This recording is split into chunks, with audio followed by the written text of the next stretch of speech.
प्यारे बच्चों, आज हम लोग नागरिक शास्त्र में कार्यपालिका पढ़ेंगे। पूर्व कक्षाओं में 6, 7, 8 या 9, 10 में भी आप लोग सरकार के संबंध में पढ़े होंगे। सरकार के 3 अंग होते हैं: व्यवस्थापिका, कार्यपालिका और न्यायपालिका। तीनों अंग अपना अपना कार्य करते हैं। जब न्यायपालिका को लगता है कि कार्यपालिका और व्यवस्थापिका अपना काम ठीक से नहीं कर पा रही है, तो वहाँ न्यायपालिका जो है इंटरफियर करता है। जैसे मान लो व्यवस्थापिका के द्वारा कोई कानून पारित कर दिया गया, कार्यपालिका द्वारा उसे मंजूर कर लिया गया और लागू कर दिया गया, यदि वह कानून जनहित में नहीं है तो न्यायपालिका उस पर रोक लगाती है। यानी न्यायिक पुनरावलोकन का अधिकार न्यायपालिका को है और समय समय पर करती रहती है। ऐसे अब आज जो है हम आप लोगों को सरकार के तीनों अंगों के संबंध में बताया: व्यवस्थापिका, कार्यपालिका और न्यायपालिका। आज नागरिक शास्त्र में पाठ 4 के अंतर्गत कार्यपालिका है, 5 में व्यवस्थापिका है, 6वां में जो है न्यायपालिका है। तो आज हम लोग कार्यपालिका के संबंध में अध्ययन करेंगे। कार्यपालिका है क्या? कार्यपालिका व्यवस्थापिका द्वारा पारित किए गए कानून या विधि को लागू कराना व संचालित करने वाली संस्था को कार्यपालिका कहते हैं। विस्तृत अर्थ में कार्यपालिका के अंतर्गत निम्न को सम्मिलित किया जाता है: राज्य का अध्यक्ष, प्रधानमंत्री तथा मंत्रिपरिषद और प्रशासनिक सेवाएं।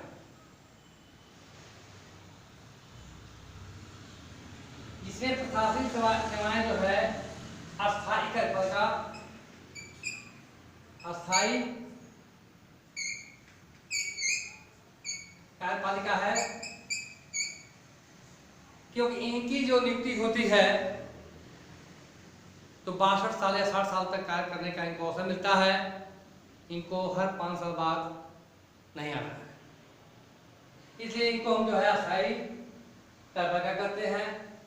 राज्य का अध्यक्ष हो, जो राष्ट्रपति के रूप में है या किसी देश में राजा के रूप में है, या प्रधानमंत्री हो या मंत्रिपरिषद हो, या जनता द्वारा चुने गए प्रतिनिधि होते हैं, इनको प्रत्येक 5 साल बाद भारत में चुनाव होता है और चुन कर आते हैं। यह कोई जरूरी नहीं है कि जो कानून पारित कर दिए आने वाली सरकार उसको मानेगी। हो सकता है उसमें संशोधन कर दे, हो सकता है उस कानून को हटा दे। इसलिए यह कार्यपालिका जो है अस्थायी है, अस्थायी।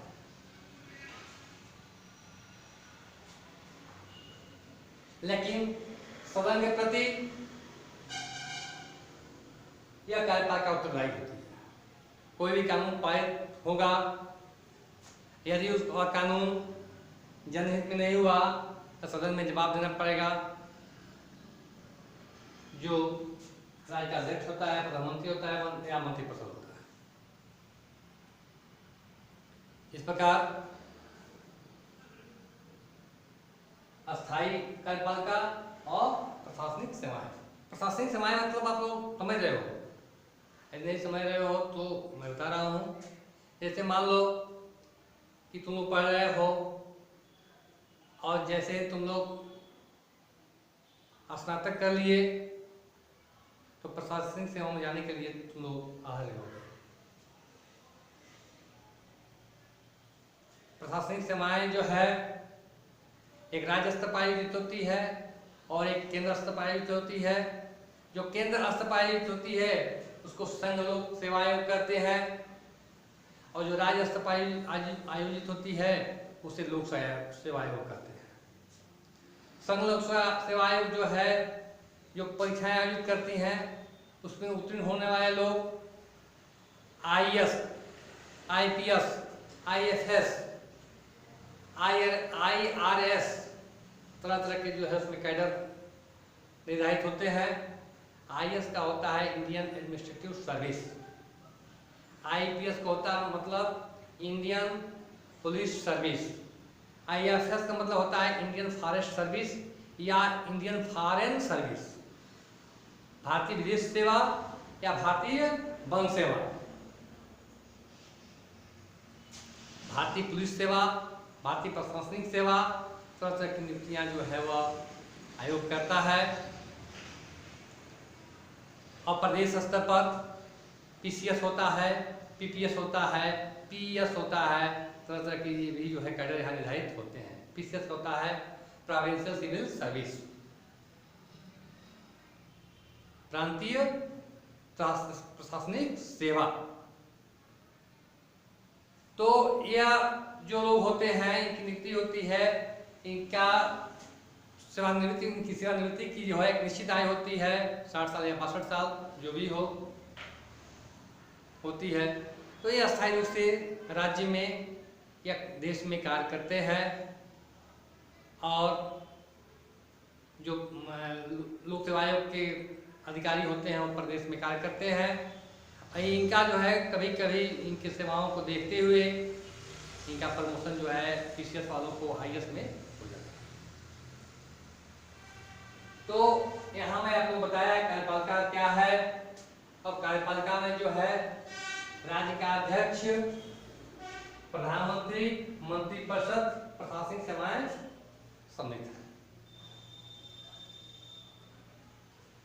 और जो कानून होता है ये कानून को लोग पालन कराते हैं। यदि एक कानून का कोई उल्लंघन करता है तो न्यायालय उनको दंडित करती है।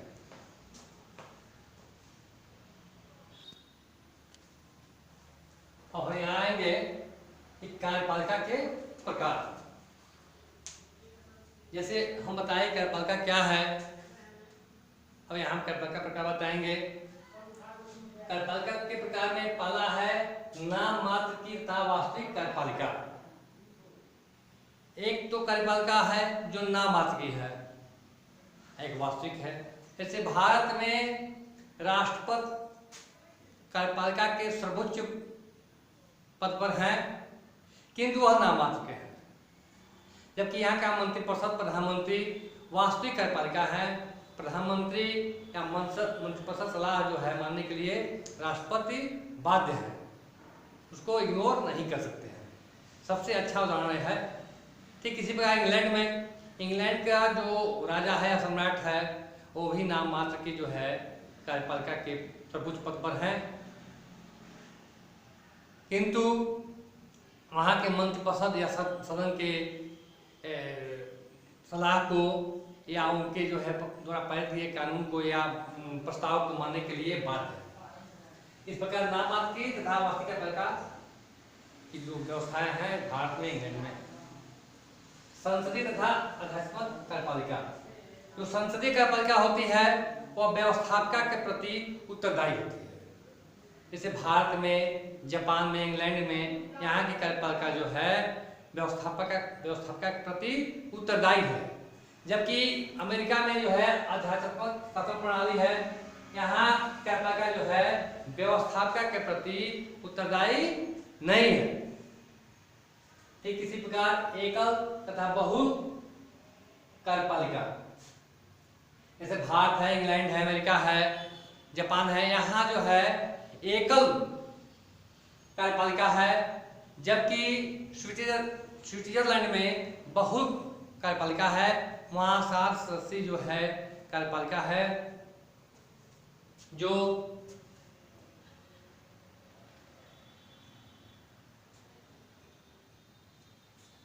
वहाँ शासन का संचालन करती है। राजनीतिक और राजनीतिक या अस्थायी कार्यपालिका। राजनीतिक कार्यपालिका जो है जनता द्वारा चुने गए प्रतिनिधि होते हैं, जो जैसे प्रधानमंत्री, राष्ट्रपति, मंत्रिपरिषद या जो है राजनीतिक कार्यपालिका के अंतर्गत आते हैं। और राजनीतिक कार्यपालिका या अस्थायी कार्यपालिका। और राजनीतिक कार्यपालिका जो है प्रशासनिक अधिकारी होते हैं, अफसर होते हैं, जो और राजनीतिक होते हैं। उनको राजनीति से कोई मतलब नहीं है। कोई सरकार आएगी उसके नीति को लागू करने के लिए जो है प्रयास करेंगे, लागू भी करते हैं। जो अस्थायी होते हैं, ये नहीं है कि हर 5 साल बाद उनका चुनाव हो, उनकी नियुक्ति होती है। सब पता है आप लोगों को, संघ लोक सेवा आयोग या जो है लोक सेवा आयोग द्वारा नियुक्ति होती है। ये अस्थायी कार्यपालिका के अंतर्गत आते हैं। वंशानुगत और निर्वाचित।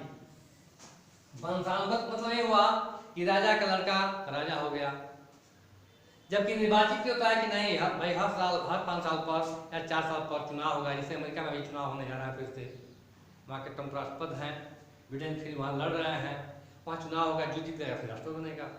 जबकि वंशानुगत में ऐसा नहीं है। वंशानुगत में जो है राजा है, राजा का लड़का फिर राजा बनेगा, तो ये वंशानुगत कार्यपालिका के अंतर्गत आ गया। जैसे आपका भारत में, अमेरिका में जो है निर्वाचित कार्यपालिका है, जापान में और ब्रिटेन में वंशानुगत जो है कार्यपालिका है। वहाँ का सम्राट का लड़का सम्राट होगा, ठीक ना। तो ऐसे जो है वंशानुगत और निर्वाचित कार्यपालिका का हम बताएं।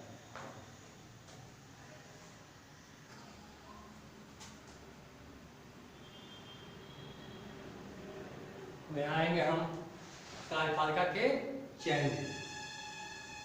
कार्यपालिका की चयन भी जो है वंशानुगत कार्यपालिका, जैसे इंग्लैंड में, जापान में, सऊदी अरब में, जॉर्डन में, ओमान में, यहाँ जो है क्या है, वंशानुगत है।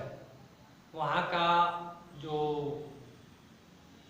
बादशाह है तो बादशाह का लड़का बादशाह होगा, वहाँ का राजा का लड़का राजा होगा। ऐसी व्यवस्था इन देशों में है। जनता द्वारा निर्वाचित जो है कार्यपालिका चिली में, वेनेजुएला इसके स्पष्ट अच्छे उदाहरण है। यहाँ जनता द्वारा डायरेक्ट कार्यपालिका का जो है चुनाव किया जाता है। ठीक इसी प्रकार प्रत्यक्ष निर्वाचन जो है कहाँ होता है, अमेरिका में होता है, अर्जेंटीना में होता है, स्पेन में होता है। यहाँ जनता जो है प्रतिनिधि चुनाव करती है, और प्रतिनिधि जो है वो डेलीगेट जो है वहाँ की कार्यपालिका का चयन करते हैं। चौथा है व्यवस्थापक द्वारा निर्वाचित। जैसे मान लीजिए अपने वहाँ हम लोग चुनाव करते हैं, सांसद विधायक का चुनाव करते हैं, और सांसद विधायक से ही जो है क्या किया जाता है, कार्यपालिका का चुनाव किया जाता है। उसी में से जो है बहुमत के नेता जो है प्रधानमंत्री होता है, या बहुमत का नेता जो है मुख्यमंत्री होता है, वो अपने मंत्रिपरिषद का विस्तार करता है और मंत्रालयों का वितरण करता है, बांटता है। इस प्रकार भारत जो है अच्छा एक उदाहरण है व्यवस्थापक द्वारा निर्वाचित कार्यपालिका के लिए। भारत है, स्विट्जरलैंड है, इन देशों में जो है व्यवस्थापिका कार्यपालिका का चयन करती है। मनोनयन, कुछ देशों में जो है मनोनयन होता है। जैसे मान लीजिए कनाडा में, न्यूजीलैंड में, ऑस्ट्रेलिया में, इन देशों में जो है क्या होता है, मनोनयन होता है कार्यपालिका का।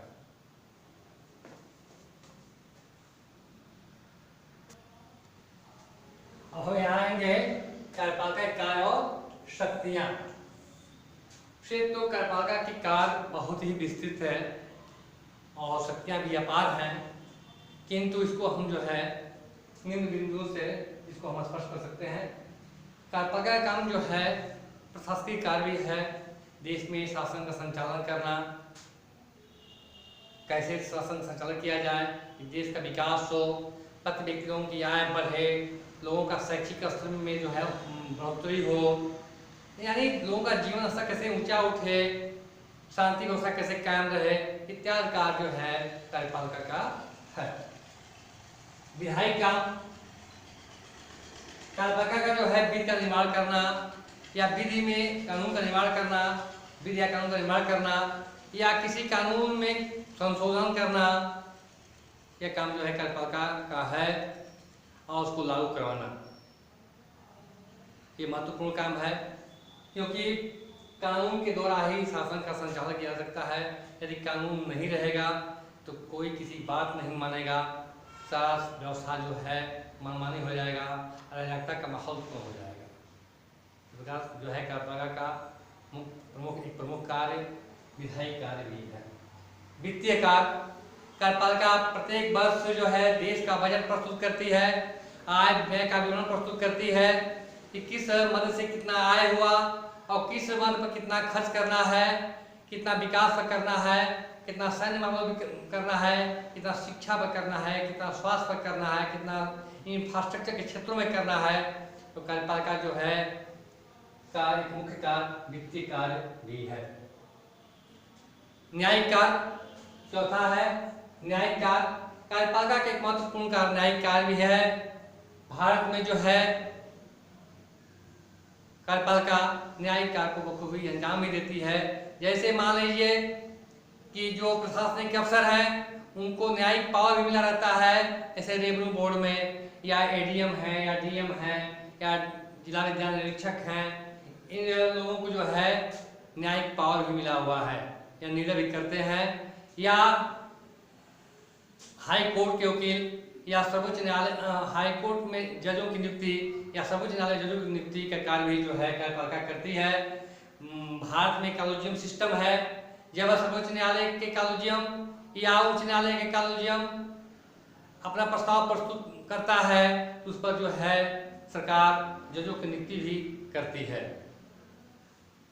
सुरक्षात्मक कार्य, कार्यपालिका जो है देश की सुरक्षा के लिए, अपनी सीमा की सुरक्षा के लिए समुचित प्रबंध करती है, सेना की व्यवस्था करती है, सेना के लिए साजो सामान का जो है व्यवस्था करती है, उनके लिए जो है नई टेक्नोलॉजी के आयुध भंडारों की व्यवस्था करती है। जैसे नवीन टेक्नोलॉजी के जो है जहाज हुए, तोप हुए, गोला बारूद हुए, इनका भी जो है व्यवस्था करती है। अभी भारत सरकार जो है अपने भारत चाइना के मध्य जो तनाव बना हुआ है, इसी बीच जो है भारत सरकार फ्रांस से राफेल विमान ली है, 5 विमान आ गया है, 5 विमान और आने वाला है। इस प्रकार सरकार जो है कार्यपालिका सुरक्षात्मक उपाय भी करती है। ठीक इसी प्रकार वैदेशिक मामलों से संबंधित कार्य करती है कि किस देश से किस तरह का संबंध होना चाहिए, पड़ोसी देशों से किस संबंध होना चाहिए, या कहीं संबंध खराब है तो उस संबंध को कैसे सुधार किया जाना चाहिए। निरंतर भारत सरकार या कोई भी सरकार या किसी भी सरकार की कार्यपालिका जो है अपना वैदेशिक नीति जो है के आधार पर कार्य करती है और देशों से अच्छे संबंध बनाने का प्रयास करती है। अपनी सीमाओं की सुरक्षा का काम भी करती है ताकि कोई देश हमारी सीमाओं का अतिक्रमण न कर सके। इत्यादि काम जो है कार्यपालिका की है। आज हम लोग कार्यपालिका का यही पढ़े। अब नेक्स्ट डे जो है हम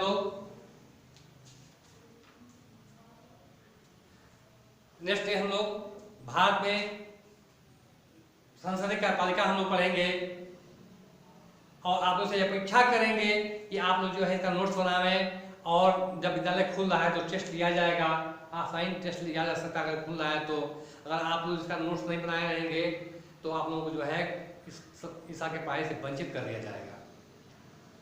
तो मेरा बड़ा संदेश है कि जो भी पढ़ाया जाए उसको नोट्स बनाइए, तैयार कीजिए, पढ़िए। यह पढ़ने के लिए बनाया जा रहा है, केवल देखने नहीं बनाया जा रहा है।